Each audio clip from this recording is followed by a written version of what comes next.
কথা দিয়েছিলাম প্রতি সপ্তাহে পুঁইশাকের একটি করে আপডেট, খাদ্য আর যত্ন সব আপনাদের সাথে শেয়ার করব। সেই পারপসে আজকে একেবারেই যারা নতুন, যাদের জন্য নতুন করে জার্নি শুরু করেছি, তার পর্ব 2 আজকে শুরু করতে যাচ্ছি।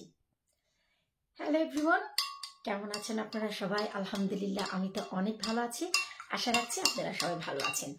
আজকের যে ভিডিওর বিষয়বস্তু তা হচ্ছে আমি 2024-এ একেবারে নতুনদের জন্য নতুন করে জার্নি শুরু করেছি পুঁইশাক গাছের, যা গত সপ্তাহে আপনাদের সাথে শেয়ার করেছিলাম।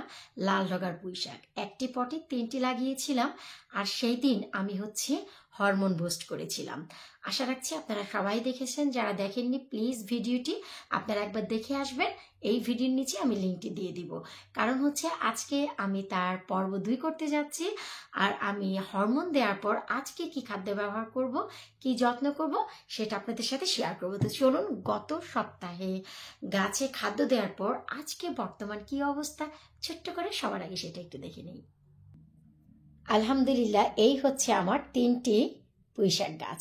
যখন লাগিয়েছিলাম এবং যখন দেখিয়েছিলাম নিশ্চয়ই মনে আছে কত ছোট ছোট ছিল, আর এখন দেখুন যে কি অবস্থা গাছগুলোর। আমি কিন্তু বলেছিলাম যে আমি 3টি পাশেই যে দেখুন 1টি 2টি 3টি, নিশ্চয়ই মনে আছে এই পাতাটির কথা। আমি বলেছিলাম যে পাতাটি ভেঙে গিয়েছিল তাই এমন হয়ে গিয়েছে, এতে কোনো সমস্যা নেই, আমি ইগনোর করে গিয়েছিলাম। দেখুন এখনো সেই অবস্থায় আছে। আর প্রথম যেদিন দেখেছিলেন তার 1 সপ্তাহ পর আপনারা আমার পুঁই গাছের অবস্থা দেখুন, একেবারেই পটটি ভরে গেছে, কিন্তু জায়গা অনুযায়ী আমি কিন্তু একটি জায়গায় রেখে দিয়েছি। এই যে দেখুন, আমি একটু দেখাচ্ছি যে ওই যে 2 পাশে 2টি, ওই পাশে একটি, আর এই জায়গায় আমি সবুজ ডগার পুঁইশাকটি লাগাবো, কারণ ইচ্ছা আছে এবার মাল্টি কম্প্যাক্ট করব। কারণ একটি পটে যদি লাল সবুজ ডগার পুঁইশাক থাকে দেখতে কিন্তু চমৎকার লাগবে।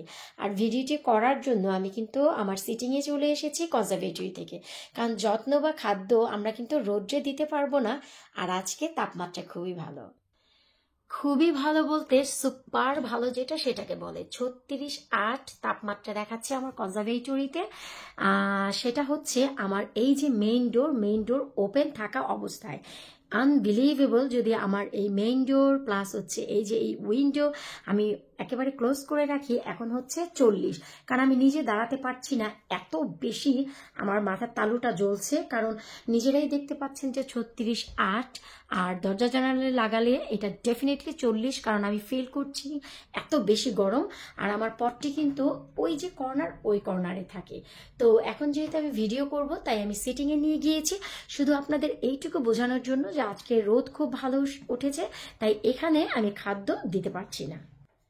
যে কোনো গাছের প্রথম যত্ন সবার আগে যে জিনিসটি আসে, আমি আপনাদের প্রতিবারই বলে থাকি যে আমরা যেই দিনই গাছের যত্ন করব, প্রথম যে জিনিসটি আসবে সেটা আপনাদের হাতের সাহায্যে ঠিক এমন আলতো করে গাছের গোড়ার মাটিগুলোকে একটু আলগা করে দিতে হবে।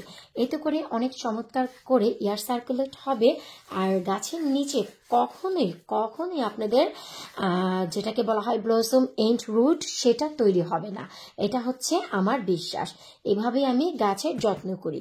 তো ঠিক এভাবেই যখন আমরা আলগা করে নিব, তাতে আজকে আমরা দিব ভিটামিন B1। তো এখন এর আগে আমি গাছে হরমোন দিয়েছি, আর হরমোনটি আমরা কি খাদ্যে বা কোন খাদ্যে পাই তার ডিটেলস আমি গত পর্বে আপনাদের বলে দিয়েছি, তাই আজকে আর আমি এক্সপ্লেন করছি না। আজকে আমি ভিটামিন B1 দিব, আর ক্যালসিয়াম যাকে বলা চলে। আর সেটা আমরা পাবো কোথায়? সেটা আমরা ভুরি পেয়ে যাব চাল ধোয়ার পানি। চাল ধোয়ার পানিতে আমি চালের গুঁড়ো 1/2 টিস্পুন মিশিয়ে 3 ঘন্টা আগে রেখে দিয়েছিলাম। আমি আসলে ভাত যখন রান্না করেছি তখন আমি চাল ধোয়ার পানিটা রেখে দিয়েছি এখানে। তারপর যে কাজ করেছি 1/2 টিস্পুন আমি চালের গুঁড়ি মিশিয়ে ভালো করে রেখে দিয়েছি। এই যে এখন আমি দিয়ে দিচ্ছি। এতে প্রচুর পরিমাণে ভিটামিন B1 রয়েছে। ট্রাস্ট মি, মানুষের শরীরে যা দরকার হয় মিনারেলস, ভিটামিনস, ও আমি সামনের দিক থেকে দিচ্ছি, আপনারা ক্লিয়ার দেখছেন কিনা। তো আমাদের যেমন মিনারেলস, ভিটামিনসের দরকার হয় হরমোনের, গাছেরও প্রথম এই সব কিছু দরকার হয়। গাছের দরকার হয় একেবারে শুরুতে ছোট অবস্থায়, আবার যখন মাঝারি বয়সে আসে, যখন তাদের অতিরিক্ত ব্রাঞ্চেস খোলার সময় হয় তখন, আর প্রয়োজন হয় যখন গাছে ফুল ফল আসে। সো এখন হচ্ছে এই খাদ্যটি আপনাদেরকে স্প্রে করতে হবে এই যে প্রত্যেকটি পাতায় পাতায়। সো যেহেতু গাছটি ছোট তাই আমি আর স্প্রে বটলে নিয়ে স্প্রে করছি না, এখন আমি সরাসরি এই যে এভাবে যদি দিয়ে দিই হয়ে যাবে। কারণ ছোট ছোট গাছ এই যে দেখুন, আপনি যদি হাতের সাহায্যে দিয়ে দেন সুন্দর কিন্তু হয়ে যাচ্ছে। এই যে দেখুন, এই যে এতে করে আপনার সমস্ত যে মিনারেলস, ভিটামিনস, ভিটামিন B1 এই যে পাতার সাথে সাথেও কিন্তু আপনার এই গাছগুলোকে একেবারে পুষ্টিগুণে ভরিয়ে রাখবে।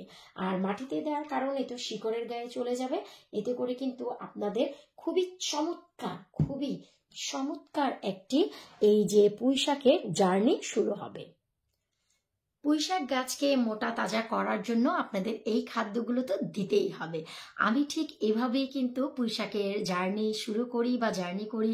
গত বছর 2023-এ আপনারা আমার ঘরের পুঁইশাক, বাহিরের পুঁইশাক দেখে অনেক বেশি কমেন্ট করেছেন যে আপু আপনার ঘরের পুঁইশাক এত বেশি মোটা তাজা কিভাবে হয়। আসলে আমি একেবারে শুরু থেকে এভাবে জার্নিটি করি যে ছোটবেলা বাচ্চা অবস্থায় একটি বাচ্চাকে যেভাবে ভিটামিনস, মিনারেলস দিয়ে ইন্ট্রোডিউস করা লাগে বড় হলে না, বাচ্চাদের ছোট অবস্থায়। সো গাছগুলিরও ঠিক এইরকম, যেমন কি বললাম যে ব্লসম এন্ড রুট, এটার মানে হচ্ছে গাছের গোড়া বা শিকড়গুলোকে পচিয়ে ফেলে। আপনার ক্যালসিয়াম ডেফিসিয়েন্সি হলে, যদি ক্যালসিয়ামের অভাব হয় তাহলে গাছের আপনার গোড়াগুলোকে পচিয়ে ফেলে, আর যেই কারণে বিভিন্ন ধরনের রোগ দেখা দেয়।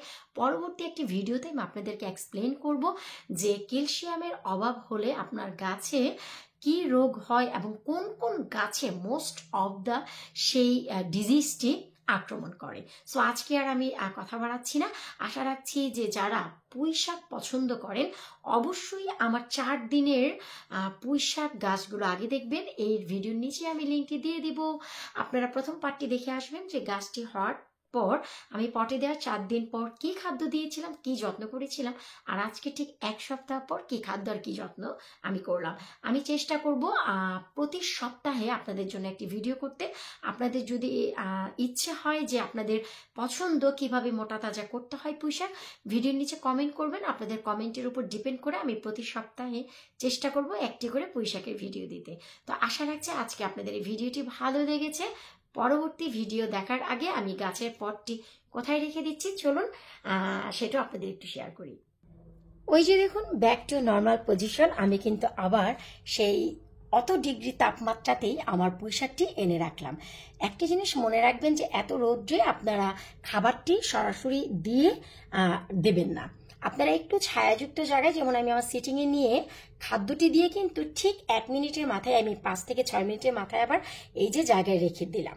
কোনো ক্ষতি হবে না। এটা বাহিরের কেনা কোনো রাসায়নিক সার না, এটা হচ্ছে একেবারে অথেন্টিক হরমোন বা ভিটামিন B1 যেখানে পাওয়া যায় সেই যে ঘরোয়া পদ্ধতির জৈব সারগুলোতে কোনো ক্ষতি আপনার করবে না গাছের।